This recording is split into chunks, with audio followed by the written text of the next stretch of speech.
नया दिखाना है। हम दोनों काम करने के लिए सेंड भी करने आए हैं और देखो अंकल आपको वीडियो बना राइट इतने पार्टी होते हैं।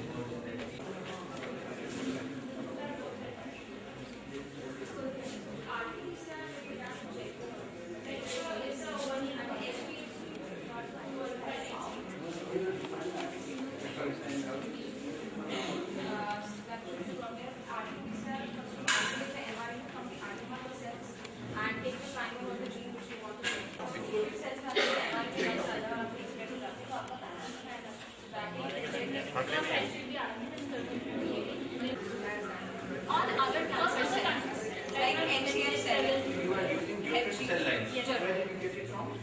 In HCL. You are making this? Yes, sir, in our lab. RTMI constitution. RTMI constitution. With 10% SCL. Exactly. Using ELISA and you are using one incubator. Yeah, CO2 What is the percentage of CO2? 5%. You are making that thing? Yes, sir, we have the same incubator that is This technical session, the key speaker would be Professor H.S. Dhaliwal, followed by 5 oral competitions, and these 5 papers are to be presented by 5 speakers, and Dr. Dhaliwal is going to talk on progress and prospects of utilization of wheat germplasm for ensuring food and nutritional security. We all know about the personality of Dr. Dhaliwal, a towering man in the field of plant breeding, especially wheat breeding. He is a product of California University, and he is known nationally and internationally in the field of wheat breeding, and he has many awards to his credit, and it would be undermining his achievements if I start listing all those awards. And his presence in the audience and as one of the speakers has added color to this national conference. So I request Dr. Dhaliwal to please. First time that share some of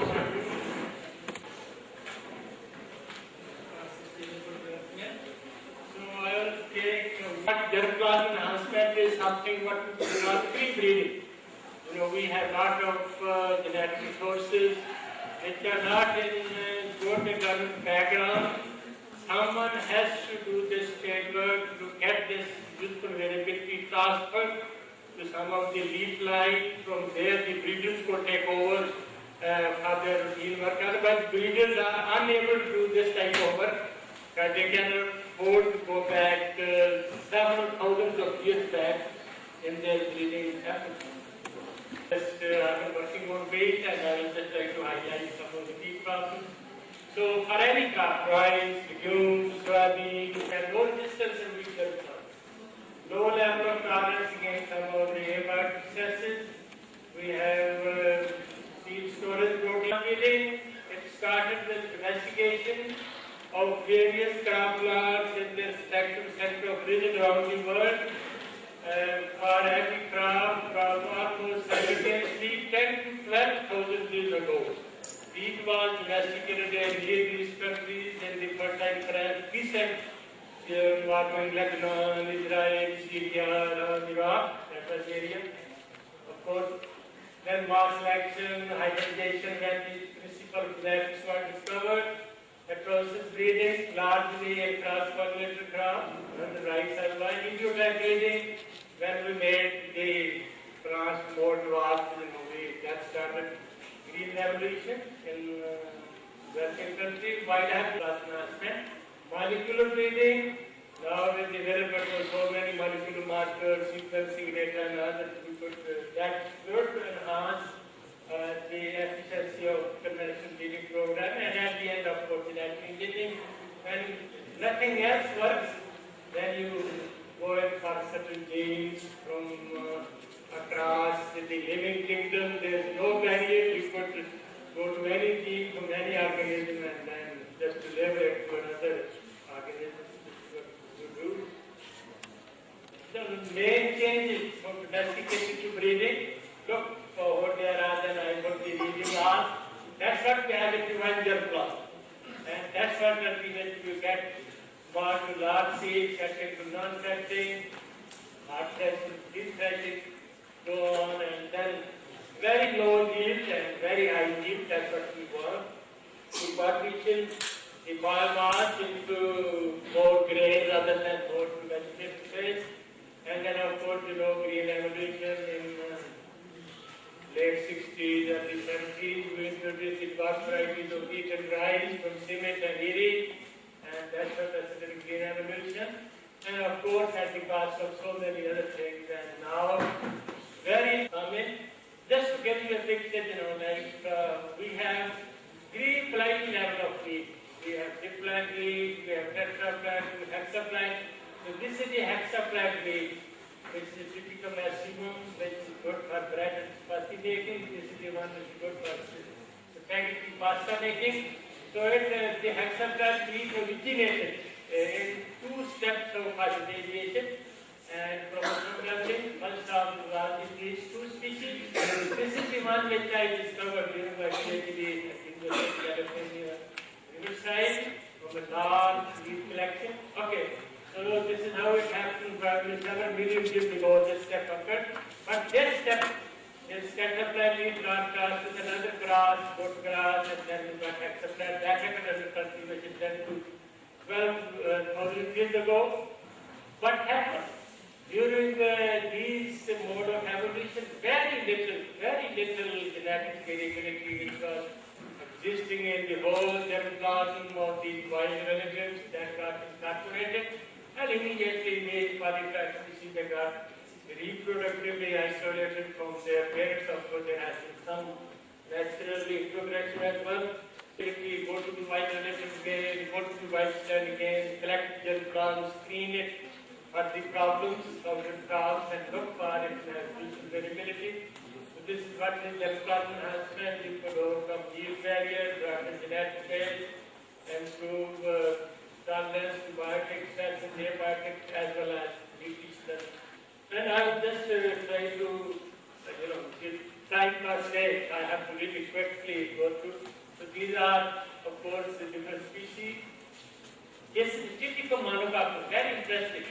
This was probably one of the first species ever in the world which was domesticated somewhere in the Krakatoa mountain of southeast Turkey.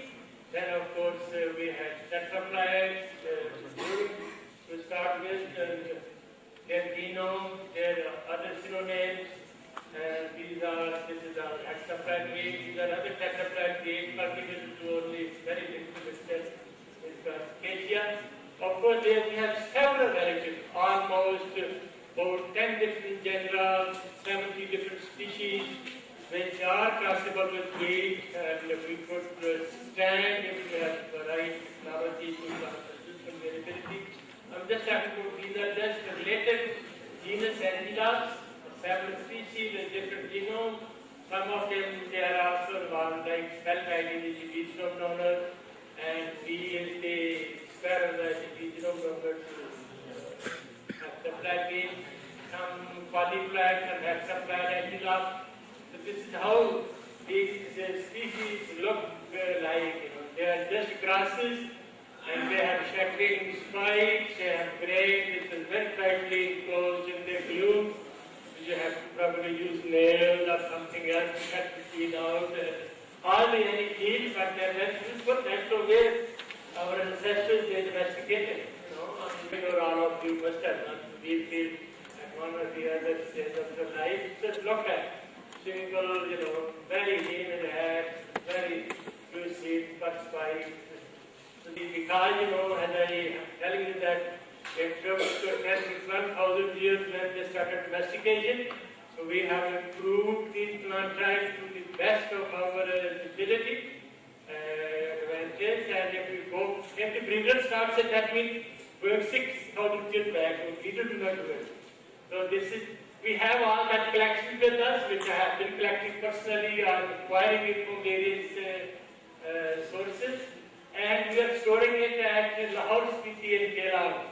Dr. Kambar is aware of that. He has, his university has substations over there too, and that's where we are storing our collection under ordinary room temperature. We discovered after that this is the best areas to store our germplasm, especially your grow summer nursery. Dr. Nandikpal was here also, accompanying me to do some expeditions. Okay, so I will just skip, we have been screening these species, wild relatives for the various rusts, carnarvons, another disease. We find, like a lot of resistance. Some species have more resistance to one disease, others have more.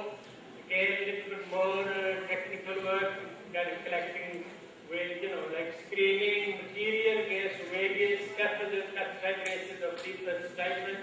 Then you find a lot of nannies which are resistant against majority of diseases. So you could have tried, and of course now we also have, coming to the molecular breeding a little bit, we have series of molecular markers which have helped us to tag various genes of stress. It has helped us to make high-density molecular map, and of course cloning genes, sequencing the genome. I will not go to that reality, but I've read many of you with classes.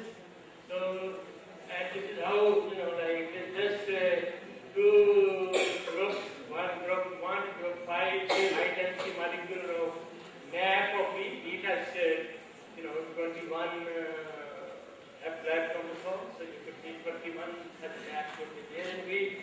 You could see the utility of these molecular maps. So just give a little bit idea that if people just use these markers, they used the domesticated species, they went back to the wild relatives side, which was the area from where the earlier, ancestors, they domesticated these species. So it was out of that monocoque was domesticated somewhere in this area of Turkey. So same was true with Tetraplan bee, and then of course coming to Silsilo, we have a lot of options. We have so many species which would be the potential source of variability or other use. So we just classify that into primary, secondary, tertiary, and so on. So here, the gene exchange will be very easy.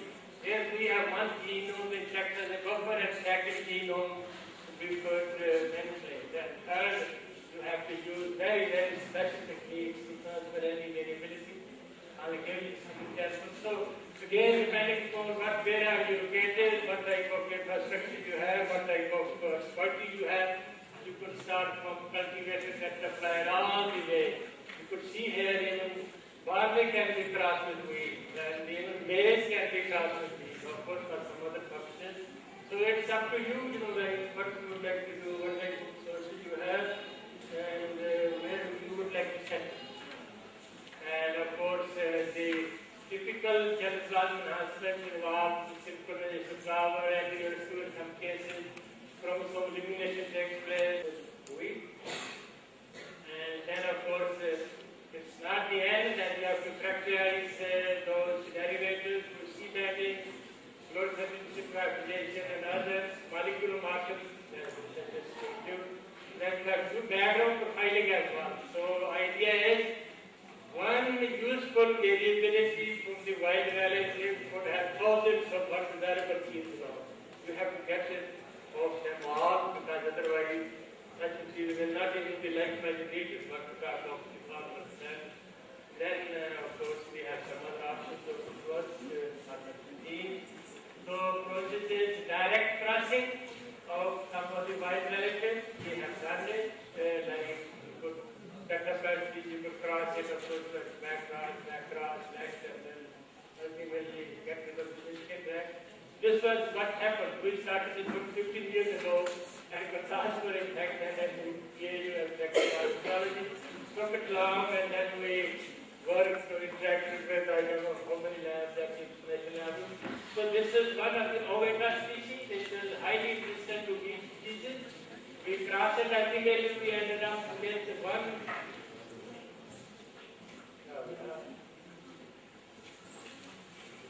Seven level line in the middle of omega and the equation line for one or the other end. This is how then we took this edit chromosome, made it to pair with the chromosome. We did patient switch.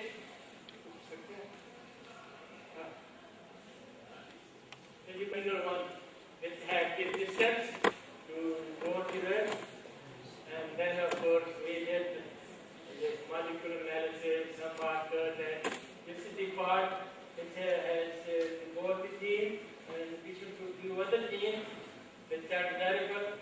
Another case was we could transfer from one chromosome from tri-HCLS, this one, 5A was substituted by this chromosome, look like that, that's terrible. Then this is what we will do, leave seal this chromosome and has extra soft grain, but this could make it much more expensive. So next step would be to transfer, small variability, 1,000 square for this week. So we could have even, we could make synthetic feed as well. Since we know the parent, we can make synthetic and then cross it with feed. And then we could also use like for diploid weeds like monocarpum, which has a lot of useful variability. We could use Durum breeding species, cross monocarpum with Durum, and ultimately transfer the gene and then move it to a seed.